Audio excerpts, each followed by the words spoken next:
I've reviewed some interesting leverless controllers for you on this channel. I've gone the premium route, I've shown you tiny and bold, we've even seen one that is wireless. Today we're looking at something quite unusual in an already unusual category of controllers. This leverless has a split layout, and to my knowledge it's the first of its kind to be readily available whilst being very affordable.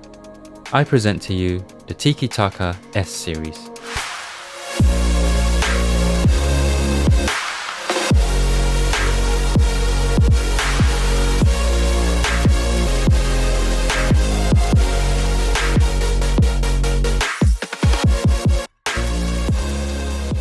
Let's get straight into the standout features of this controller, the split layout and the nylon buttons.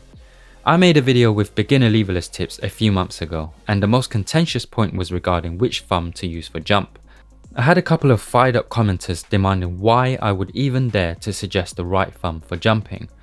Well, rejoice my friends, because with the split layout, we get enough space for 2 jump buttons down here, with both thumbs ready to fire.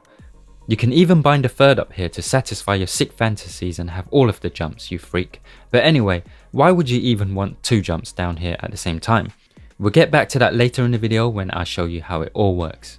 First, let's talk about the nylon buttons.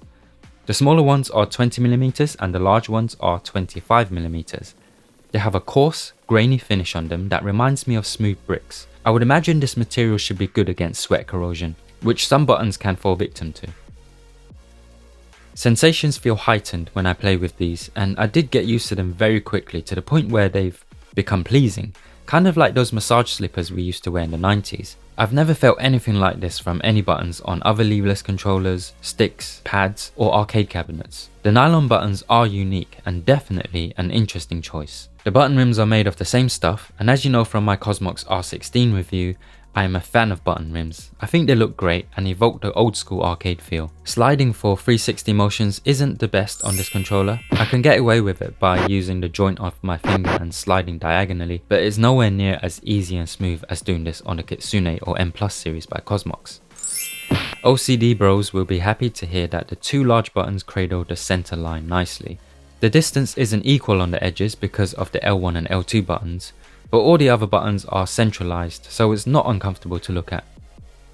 If you stare long enough, you might notice a small inconsistency of spacing between these 2 buttons, and this one here is ever so slightly higher than the left one.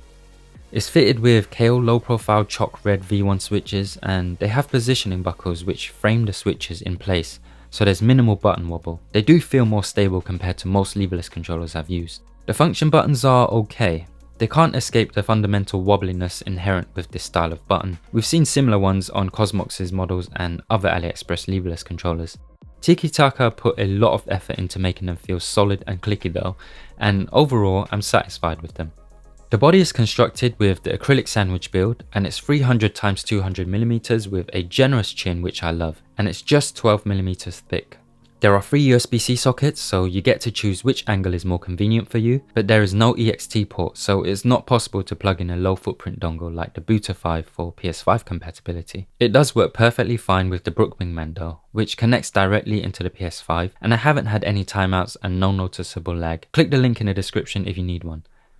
It comes with these great non-slip pads that are easy to install because they hug the screws, 2 Allen keys, spare buttons, spare switches, and this really cool right angled USB-C to USB-A cable, which has plenty of texture and grip for usability. Finally, if you need RGB on your leverless, look elsewhere because this controller does not have them.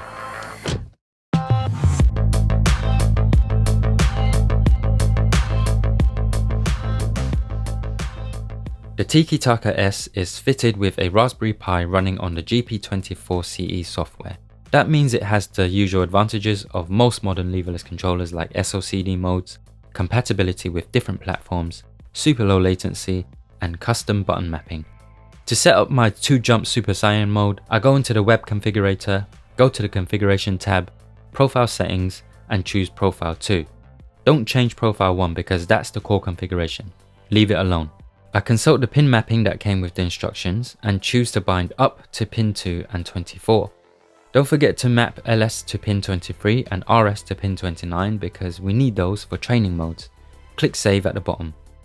Now we can just change our profile number and settings and be done with this, but a better idea is to add hotkey settings to switch between profiles on the fly. Map Start plus Touchpad and X for Profile 1, which is the standard layout, and Start plus Touchpad and Y for Profile 2. So in game, let's hit our hotkeys, and now we have both jumps down here. So maybe you feel comfortable jumping with the left thumb because you come from keyboard controls. Well, you can do that. And maybe you use a dive kick character like myself, and you need the mobility in your left hand for mid-air motions. Well, you can jump with the right thumb and QCB with your left hand. Now if we want to go back to Profile 1 for WASD and shmups, it's Start plus Touchpad and X.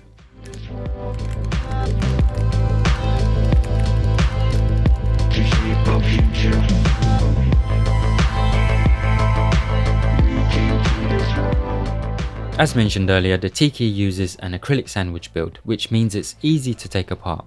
It even comes packaged with the Allen keys to do this. However, the top plate is frosted, so your art, if it does come through, will be heavily muted. The logo and text is also printed onto the panel, which doesn't bother me, but it's something to take into consideration for your custom designs. The back panel is solid white, so it's not worth trying to mod that at all. Ultimately, I think it's not a good idea to try and mod the art on the Tiki S. It's simply not designed with this intention in mind. I don't own any white controllers, and the colorway reminds me of a Dalmatian. Since I love dogs, I'm kind of okay to leave it as it is. The switches and buttons can be changed, but keep in mind that if you want to change the button caps, they have to be compatible with V1 chocks. And if you go for chock V2 switches, you will need cross-connecting button caps. Tikitaka sell their nylon keycaps in this variety as well on their AliExpress page. Either way, changing them is easily done by yanking off the buttons and using a switch puller. Push your new switch into the buckle first and then line it up and press it all in.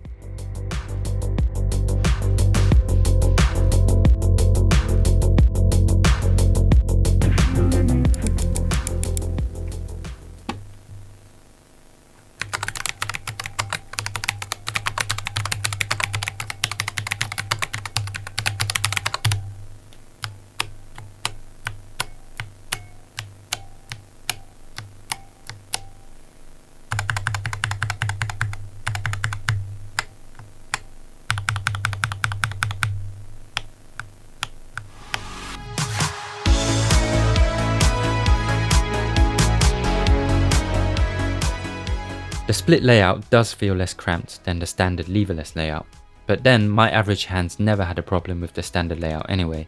Some people strongly prefer it like this, and for those people it's really cool to be able to buy it so easily from AliExpress without having to spend loads of money on a custom build or a DIY job. The bigger advantage for me with this layout is the available space for 2 large action buttons. I have trouble with accidental inputs on other 16 button controllers because of the way I rest my hands, but mapping my drive impact button over here keeps it accessible and much less risky. The grainy nylon buttons and the frosted top panel both work well to counter sweat and fingerprints. I do find the panel feels good on my palms, and I know the unique sensations of the buttons will give me a reason to take this for a spin from time to time. The idea of 3D printed buttons never appealed to me, but I'm enjoying these more than I expected. It's unfortunate that the top panel isn't more transparent because expressing ourselves with our own designs is a big part of this hobby. Tikitaka does have other models with pre-customized art, but the Split series comes in white and black only. I don't even mind that the branding is hard printed into the panel, I just wish I could place my art behind it. Hopefully the good people at Tikitaka have plans for this on the horizon.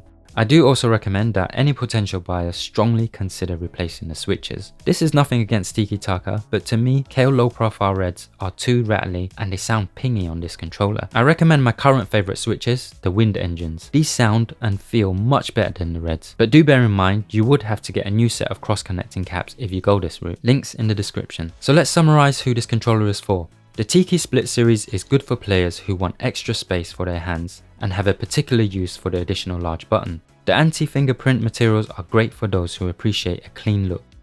It's not for players who are keen to mod the art on their controllers, and it would be nice if there was an EXT port for authentication dongles and a screen like plenty of other GP2040 controllers, which is very helpful for a controller like this that has a web configurator. Ultimately, I think the Tiki S series offers what you need if you're into split layouts or want to give them a try, and it does so straight off the shelf at a low risk price. Thanks for tuning in today. If you found the video helpful, please drop a like and subscribe for more reviews like this. My next video will showcase the Tikitaka Deluxe series, so look out for that. And if you want to find out more about one of the best budget leverless controllers on the market right now, click on this video.